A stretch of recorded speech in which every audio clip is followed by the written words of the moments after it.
Arson down. The time commitment that it takes to be a volunteer is significant. There's over 180 hours worth of training that needs to be done before a volunteer firefighter can be a volunteer firefighter. And doing that training within a period of time where you're balancing work, balancing family, and balancing whatever hobbies you have at home can be extremely difficult. Pennsylvania's first responders offer their time and risk their lives to protect people and property, but they're facing incredible challenges in recruiting and retaining volunteers. In fact, the Commonwealth had nearly 300,000 emergency responders in the 1970s. Today, there are only about 37,000, leaving the possibility of a day when a 911 call goes unanswered. There's a lot of ways to give back to the community, but for me, doing it through the fire department has been very rewarding, and I thoroughly enjoy it. But I'm getting older. You know, we need younger people to get interested in it and you know, stick with it.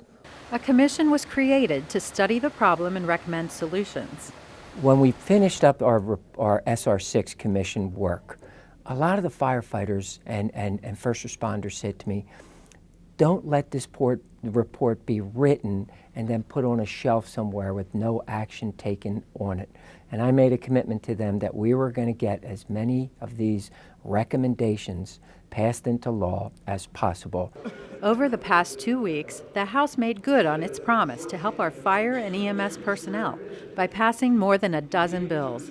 Among the benefits are tax breaks and tuition assistance to recruit and retain members, as well as ways for companies to access more money for equipment and training.